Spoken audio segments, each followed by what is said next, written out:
నమస్తే. ఆ జిల్లాలో అన్ని నియోజకవర్గాల్లో గులాబీ జెండానే ఎగిరింది. తెలంగాణలోని ఎక్కడా లేనంత భారీ విజయాన్ని అందుకుంది టీఆర్ఎస్. అధినేత తనయ ప్రాతినిధ్యం వహిస్తున్న జిల్లాలో అభివృద్ధి పరుగులు తీస్తోందా? జనం నమ్మకాన్ని ఎమ్మెల్యేలు నిలబెట్టుకుంటున్నారా? అందుబాటులో లేని నేతలపై జనం ఏమంటున్నారు? పథకాలపై ప్రజలు ఎలా స్పందిస్తున్నారు? నిజామాబాద్ రాజకీయంపై ఎన్టీవీ గ్రౌండ్ రిపోర్ట్.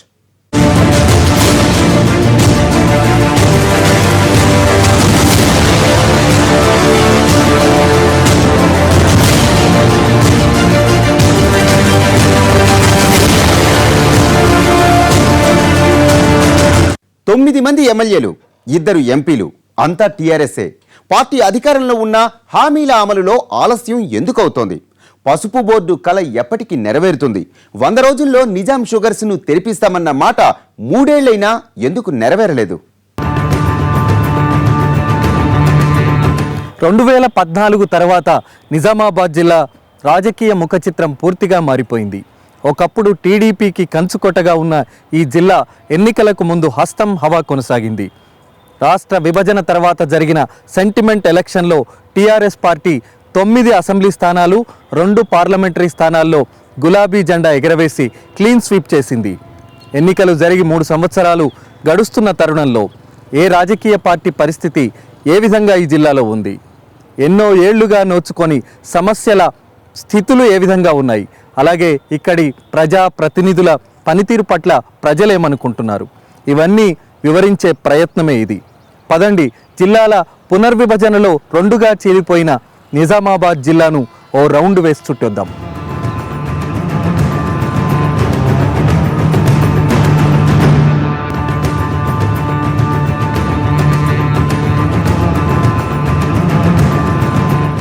తెలంగాణలో కీలకమైన జిల్లాగానే కాదు, టీఆర్ఎస్ కి కూడా నిజామాబాద్ సంథింగ్ స్పెషల్.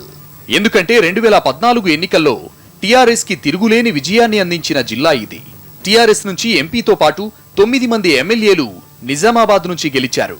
జిల్లాల పునర్విభజనతో నిజామాబాద్ నుంచి విడిపోయి కామారెడ్డి కొత్త జిల్లాగా అవతరించింది.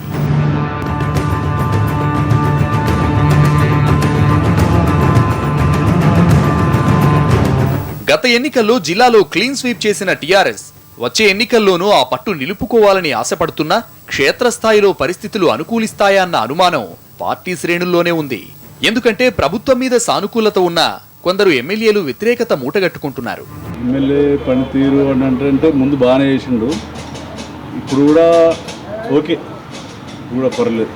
అసలు మా ఎమ్మెల్యే మా కలంకాణ తెలియదు. స్టార్టింగ్లో అదే అలచలు అంతే, మన కేసీఆర్ లెక్క మాటలు చెప్పేవాడు, పని ఏం చేసేవాడు కాదు. మా ఎమ్మెల్యేనా రాయమంటాడు కదా, దింపబడతాడు వీళ్ళందరికీ. మా ఎమ్మెల్యే ఏం చేస్తున్నాడు? మాకు ఈ 50 మంది ముసలిళ్ళకు అచ్చ అంటాడు, పాయ అంటాడు, అచ్చు లేదు, పోవు లేదు. ప్రభుత్వ పథకాల్ని ప్రజల్లోకి తీసుకెళ్లలేకపోతున్న అధికార పార్టీ నేతలు అందుబాటులో ఉండడం లేదన్న అసంతృప్తి అంతకంతకు పెరుగుతోంది. మరో పార్టీకి చోటివ్వకుండా అన్ని స్థానాల్లో గెలిపించినందుకు నేతలు తమకిలా సేవ చేస్తున్నారన్న ఆక్రోశం ప్రజల్లో కనిపిస్తోంది. గవర్నమెంట్ పనితీరు కొన్ని ఏమో బాగున్నాయి, కొన్ని ఏమో బాగాలేవు. ఇప్పుడు మిషన్ కాకతీయ బాగుంది, రైతులకు 9 గంటల విద్యుత్ ఇచ్చేది అది బాగుంది. కానీ మిషన్ దగ్గర మాత్రం పైప్ లైన్ ఇది ఒకటి ఎవరికి నచ్చట్లేదు. ఆ వాటర్ ఎవరు ఆగరు, ఖర్చు బాగా అని జనాలు అనుకుంటున్నారు. మా అభిప్రాయం ఎందుకనంటే పైప్ లైన్ వాటర్ వర్షాలు ఉంటేనే వాటర్ వస్తుంది. ప్రాజెక్టులో వాటర్ ఉంటేనే అందరూ మన పబ్లిక్ వాటర్ వస్తుంది. ఆ వర్షాలు పడకుండా పైప్ లైన్ అవన్నీ చేసేందుకు వేస్ట్. ప్రజలకు అనేక కోరికలు కల్పించారు.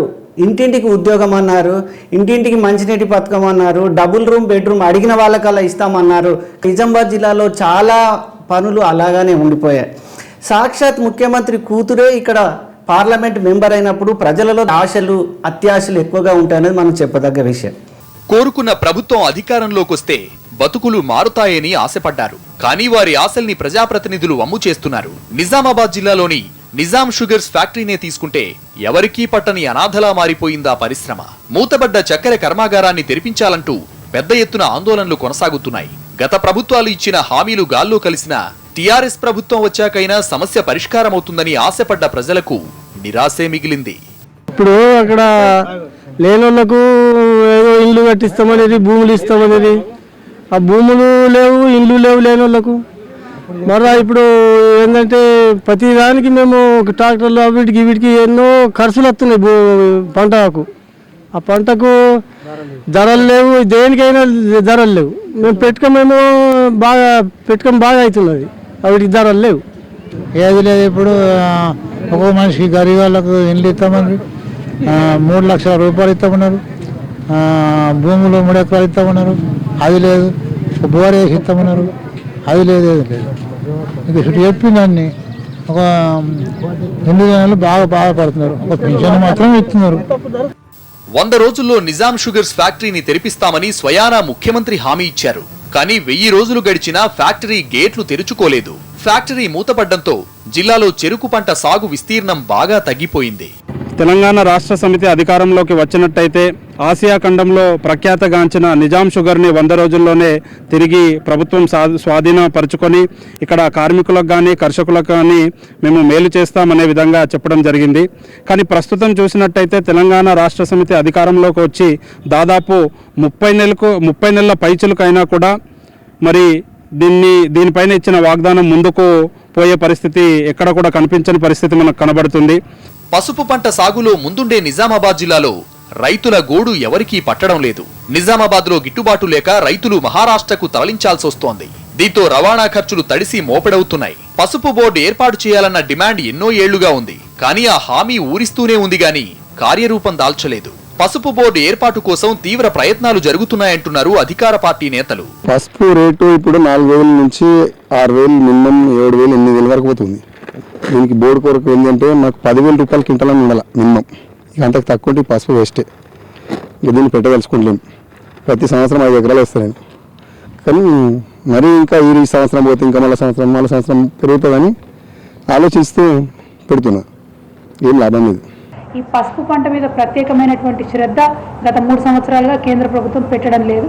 కాబట్టి as a member of parliament నాకు ఎన్ని అవకాశాలు ఉంటాయో పార్లమెంటు పరిధిలో ఎన్ని విధాలుగా ప్రభుత్వానికి ఈ అంశం మనం తీసుకెళ్లే ప్రయత్నంలో భాగంగా ఇవాళ ఈ భారతదేశంలో ఎట్లా అయితే కాఫీ బోర్డు ఉందో, ఎట్లా అయితే టీ బోర్డు ఉందో, ఎట్లా అయితే కార్డమంకి సంబంధించి సపరేట్గా బోర్డ్స్ ఉన్నాయో వీటిలాగానే పసుపు కూడా టర్మరిక్ బోర్డు అనే పేరుతోని పెట్టాలని చెప్పి ఇవాళ ఒక ప్రైవేట్ మెంబర్ బిల్ని నేను పార్లమెంట్లో ఇంట్రొడ్యూస్ చేయడం జరుగుతూ ఉన్నది. ఎన్నో ఏళ్లుగా నత్తనడకన నడిచిన పెద్దపల్లి నిజామాబాద్ రైల్వే లైన్ ఈ 2 ఏళ్లలో పూర్తి కావడం ప్రజలకు ఊరటనిస్తోంది. ఎంపీ కవిత చొరవతోనే ఈ రైల్వే లైన్ పూర్తయిందంటున్నారు స్థానిక ప్రజలు. మొత్తం మీద ప్రభుత్వ పనితీరుపై కొంతమేర సంతృప్తిగానే ఉన్న ప్రజలు ఎమ్మెల్యేల తీరుపై మాత్రం మండిపడుతున్నారు. లోన్ మాపి అన్నాడు, 4 ఏళ్ల సంది తాపకిలో 5,000 అడుక్కున్నట్లు. ఒక్కసారి ఒక 50,000 మాఫీ చేసి ఊరుకుంటే అయిపోతుండే కదా. పేరుకేమో మాఫీ, ఇచ్చేటప్పుడు ఏమో ఇచ్చలేదు. అట్లున్నది. ప్రభుత్వం ఇచ్చిన హామీల్లో డబుల్ బెడ్రూమ్ ఇళ్ల అంశం జిల్లాపై ఎక్కువ ప్రభావం చూపుతోంది. ఇప్పటిదాకా జిల్లాలో ఏ ఒక్కరికి ఇల్లు మంజూరు కాలేదు. ఎన్నికలకు మరో 2 ఏళ్లు మాత్రమే మిగిలింది. ఇప్పటికీ డబుల్ బెడ్రూమ్ ఇళ్ల విషయంలో క్లారిటీ లేకపోవడంతో అధికార పార్టీకి ఇబ్బందులు తప్పేలా లేవు. ఇక రుణమాఫీ విషయంలో రైతుల్లో గందరగోళం ఉంది. పెన్షన్ల విషయంలోనూ అర్హులైన వారికి దక్కడం లేదన్న అసంతృప్తి అక్కడక్కడా ఉంది. 2 రూపాయల కాడకుండా వచ్చింది, అందరితో 30 వచ్చింది. అటకెనక వస్తలేదు. అందరికి కట్ చేసింది, ఇక్కడ చేసింది అంటున్నారు. మీ సర్పంచ్ సంతకం తప్పంటే రాసి ఇవ్వకపోతే రాసి పంపుతపోయినది సర్పంచ్, అది పంపలే రాలే. ప్రభుత్వ పనితీరుపై ఇప్పటిదాకా సానుకూలంగా ఉన్న ప్రజల్లో ఇప్పుడిప్పుడే కాస్త అసంతృప్తి ఛాయలు కనిపిస్తున్నాయి. నమ్మి ఎన్నుకున్న ప్రజాప్రతినిధులు తమ సమస్యల్ని పట్టించుకోవడం లేదన్న నిరాశ ప్రజల్లో ఉంది. చూస్తుండగానే ముచ్చటగా 3 ఏళ్ల కాలం ముగిసిపోతోంది. మిగిలిన 2 ఏళ్లలో ప్రజాప్రతినిధులు చూపించే చొరవపైనే అధికార పార్టీని జనం ఏ మేరకు ఆదరిస్తారన్నది ఆధారపడి ఉందంటున్నారు. జిల్లాకోర పార్టీకి నిజామాబాద్ జిల్లాలో కలిసొచ్చే అంశాలేమిటి? పేరొందిన నేతలున్నా ప్రతిపక్షం ఎందుకు పుంజుకోలేకపోతోంది? బీజేపీ బలపడుతోందా? టీడీపీ ఉనికి నిలబడుతుందా? పార్టీ ఎమ్మెల్యేలపై అసంతృప్తి చల్లారుతుందా? ఉదాసీనత కొంపముంచుతుందా?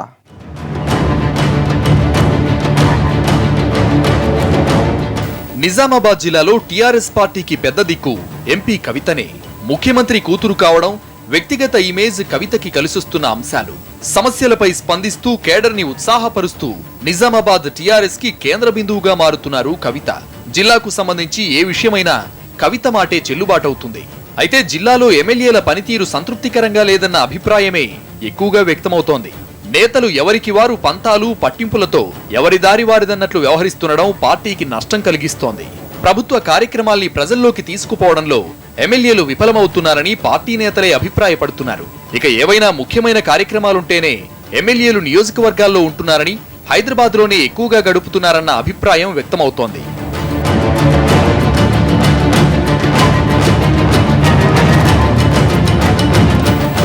ఉద్యమ సమయం నుంచి చెమటోడ్చిన వారికి ప్రభుత్వం వచ్చినా గుర్తింపు లేకుండా పోయిందని టీఆర్ఎస్ కింది స్థాయి కార్యకర్తల్లో అసహనం వ్యక్తమవుతోంది.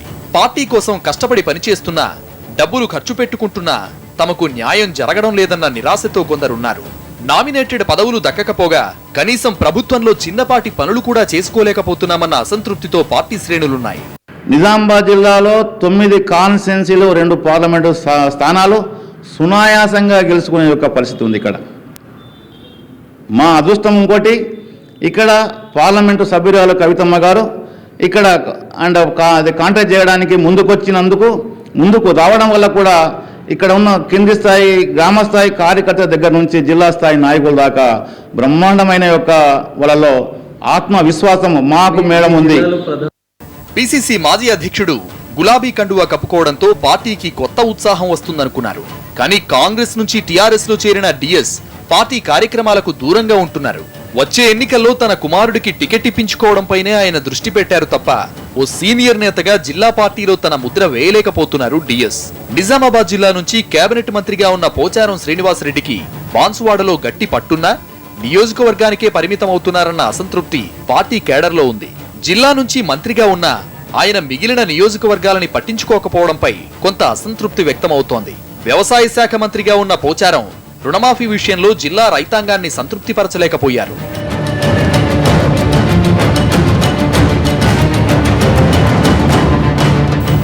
పోయిన ఎన్నికల్లో దారుణంగా ఓడిపోయిన నిజామాబాద్ కాంగ్రెస్ పాఠాలు నేర్చుకోలేదు.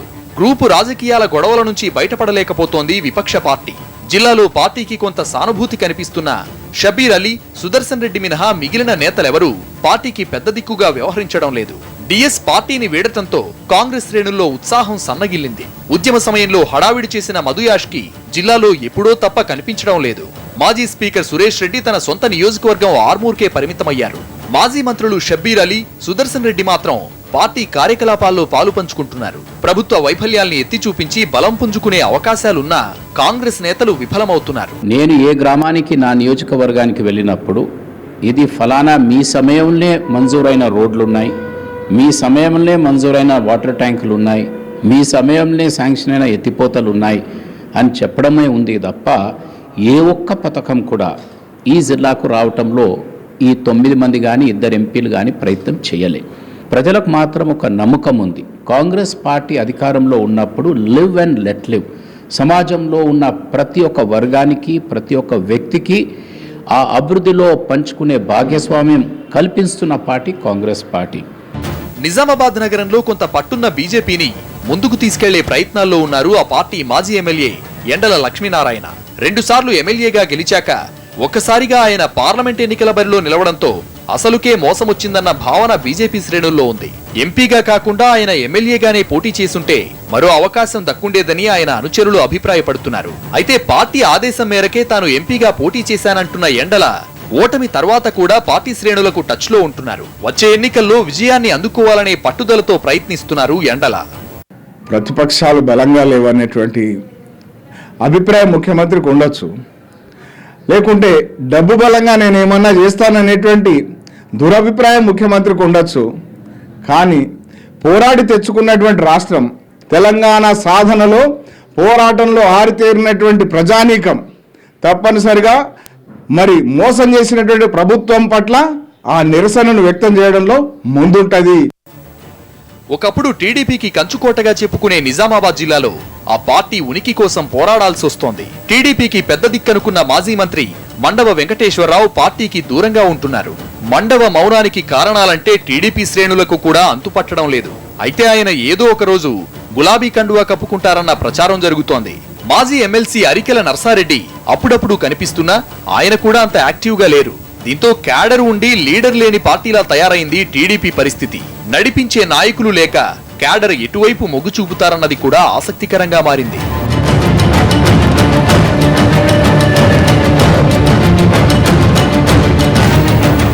అధికారంలో ఉన్నప్పుడు పార్టీలో చిన్నా చితకా గొడవలు మామూలేనన్న భావనతో ఉంది టీఆర్ఎస్. ఎన్నికల నాటికి అంతా కలసికట్టుగా పార్టీ కోసం నిలబడతారన్న ధీమా అధికార పార్టీలో వ్యక్తమవుతోంది. అధినేత ప్రత్యేక సర్వేలతో పనితీరును బేరీజు వేస్తుండటంతో ఎమ్మెల్యేలు అప్రమత్తమవుతున్నారు. ఇది కూడా పార్టీ మంచికేనంటోంది గులాబీ క్యాడర్. అయితే గ్రూపు తగాదాలున్నా సర్దుకుపోతామని నేతలు చెబుతున్నంత తేలికేం కాదన్నది విశ్లేషకుల అభిప్రాయం. ప్రజలు ఒక్కటే ఇక్కడ చూస్తున్నారు, ఈ ప్రభుత్వం మనం అనుకున్నది సాధించిందా అని ఆలోచిస్తే ఖచ్చితంగా ఇంకో 2-3 సంవత్సరాలు ఉంది కదా, ఈ 2-3 సంవత్సరాలు ఇంకేమైనా సాధించకపోతుందా అనేది ఆలోచన అంటే వేచి చూసే ధోరణిలోనే ఎక్కువగా కనబడుతుంది. పోనీ ఆల్టర్నేటివ్ ఎవరైనా ఉన్నారు? ప్రత్యామ్నాయ మార్గం ఎవరు లేరు. 40 నుంచి 50 సంవత్సరాలు పాలించిన కాంగ్రెస్ నేతలే ఇప్పటికి కూడా వాళ్ళే ఉన్నారు కాబట్టి వాళ్ళకంటే ఇతరు కాస్త కొద్దిగా నయమేమో, ఇంకో 2-3 సంవత్సరాలు ఏదైనా చేయగలుగుతాడు అనేది ఒకటి ఆశ మాత్రం ప్రజల్లో ఉంది. ఎప్పుడైతే ప్రభుత్వం నుంచి అందవలసినవి అందట్లేదు, ఏ ఉద్దేశాన్ని లేకపోతే ఏది ఆశించి ప్రజలు గవర్నమెంట్కి సపోర్ట్ చేసిరో ఆశించిన మేరకు ఫలితం ప్రజలకు చేరినప్పుడు ఆ ప్రజలు మరోవైపు చూడటం అనేటువంటిది కామన్ ఎక్కడైనా. ఇచ్చిన హామీల్ని నిలబెట్టుకునేందుకు, లోటుపాట్లు సరిచేసుకునేందుకు అధికార పార్టీకి ఇంకా 2 ఏళ్ల సమయం ఉంది. అయితే తెలంగాణ ఇచ్చినా నెగ్గలేకపోయామన్న అసంతృప్తితో ఉన్న కాంగ్రెస్ ప్రజల్లో బలపడేందుకు ప్రత్యేకంగా చేస్తున్నది ఏమీ లేదు. ఇక టీడీపీ బీజేపీ కాంబినేషన్ ఏమాత్రం ప్రభావాన్ని చూపిస్తుందో ఇప్పుడే చెప్పలేని పరిస్థితి.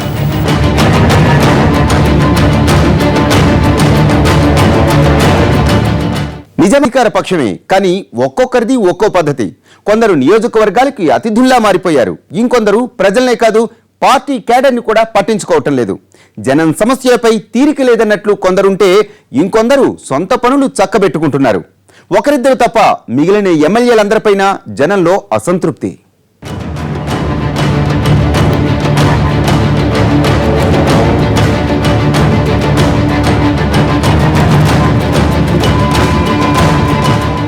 నిజామాబాద్ జిల్లా నుంచి మంత్రిగా ఉన్న పోచారం శ్రీనివాస్ రెడ్డికి బాన్సువాడలో గట్టి పట్టుంది.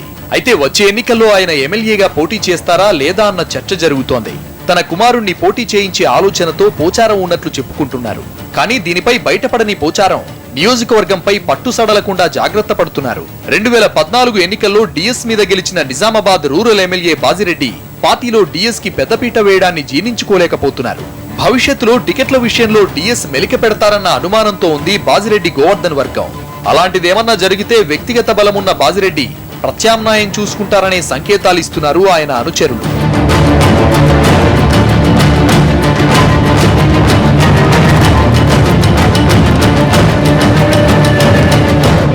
నిజామాబాద్ అర్బన్ ఎమ్మెల్యే బీగాల గణేష్ 2.5 ఏళ్లలో చెప్పుకోదగ్గ పనితీరు కనబరచలేకపోయారన్న అభిప్రాయంతో నియోజకవర్గ ప్రజలున్నారు. పోయిన ఎన్నికల్లో చతుర్ముఖ పోటీలో టీఆర్ఎస్ ఇక్కడ సేఫ్ గా బయటపడింది. కవిత ప్రాతినిధ్యం వహిస్తున్న జిల్లా కావడంతో జరుగుతున్న అభివృద్ధి ఎమ్మెల్యేకు కాస్త కలిసొస్తోంది. 300 కాపులతో పాటు ముస్లిం ఓట్లు కీలకమైన ఈ నియోజకవర్గంలో గణేష్ మరోసారి గట్టెక్కడం కష్టమేననుకుంటున్నాయి పార్టీ శ్రేణులు. ఎమ్మెల్యే అందుబాటులో లేకపోవడంతో ఆయన పేరు చెప్పి అనుచరులు అక్రమాలకు పాల్పడుతున్నారు. అర్బన్ ఎమ్మెల్యే తమను పట్టించుకోవడం లేదన్న అసంతృప్తి స్థానిక నాయకత్వంలో ఉంది.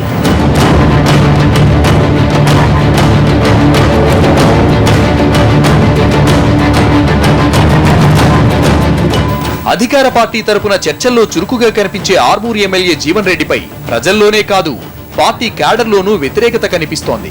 ఆయన సోదరుడు రాజేశ్వర్ రెడ్డి ఇక్కడ షాడో ఎమ్మెల్యేగా వ్యవహరిస్తున్నారన్న ఆరోపణలున్నాయి. పని మీద ఎవరైనా వస్తే తమ్ముడిని కలవాలని సూచించడం ఎమ్మెల్యేకున్న మైనస్ పాయింట్ గా చెప్పుకుంటున్నారు. ఇక బాల్కొండ ఎమ్మెల్యే వేముల ప్రశాంత్ రెడ్డికి పార్టీ అధినాయకత్వానికి బాగా దగ్గరనే పేరుంది. నియోజకవర్గ అభివృద్ధి కోసం ఎంతో కొంత చేయగలిగినా ఆయన వ్యవహార శైలే పార్టీకి నష్టం చేస్తోందన్న అభిప్రాయం ఉంది. డబ్బులిస్తేనే జనం ఓటేశారని పదే పదే చెప్పడంతో పార్టీ ఇరకాటంలో పడుతోంది. అయితే కాంగ్రెస్ మాజీ ఎమ్మెల్యే చడీచప్పుడు లేకపోవడం, విపక్షం నుంచి గట్టి నేత ఎవరూ లేకపోవడంతో ప్రశాంత్ రెడ్డే నయమన్న అభిప్రాయం కూడా మరోవైపు ఉంది.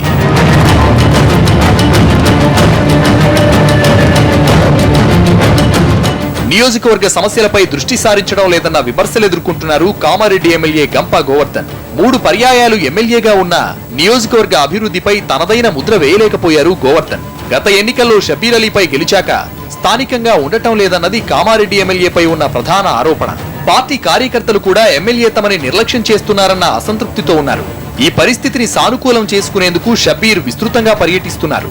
ఇక బోధన్లో మాజీ మంత్రి సుదర్శన్ రెడ్డిపై గెలిచిన ఎమ్మెల్యే షకీల్ పై టీఆర్ఎస్ నాయకత్వం అసంతృప్తితో ఉందని సమాచారం. వచ్చే ఎన్నికల్లో ఆయనకి అవకాశం ఇవ్వడం అనుమానమేనన్న వాతావరణం కనిపిస్తోంది. ఇసుక దందాపై వచ్చిన ఆరోపణలు బోధన్ ఎమ్మెల్యేకు మరో మైనస్ పాయింట్.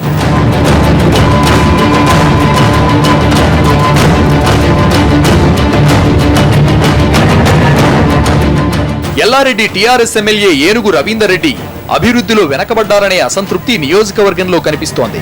ఆయన దూకుడు కూడా పార్టీకి నష్టం చేస్తోందని టీఆర్ఎస్ శ్రేణులే అంటున్నాయి. అధినాయకత్వం దృష్టిలోనూ కొన్ని వివాదాలుండడంతో వచ్చే ఎన్నికల్లో ఆయనకు అవకాశం ఉంటుందా లేదా అన్న చర్చ జరుగుతోంది. జుక్కల్ ఎమ్మెల్యే హనుమంత్ షిండే పరిస్థితి కూడా కుడేడంగా ఇలాగే ఉంది.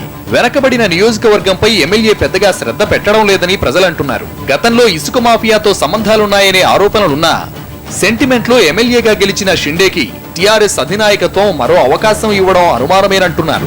భగీరథ మిషన్లో కుంభకోణాలు ఒకటైతే నీళ్లు ఇచ్చే పరిస్థితి తర్వాత విషయం, వచ్చే పరిస్థితి ఆపేయడం ఎంతవరకు సమంజసం? దీన్ని భారతీయ జనతా పార్టీ తీవ్రంగా నిరసిస్తుంది. రైతులకు సంబంధించినటువంటి ట్రాన్స్పోర్ట్ ఛార్జెస్ ఇస్తామన్న ప్రభుత్వం గురించి సిద్ధంగా లేరు.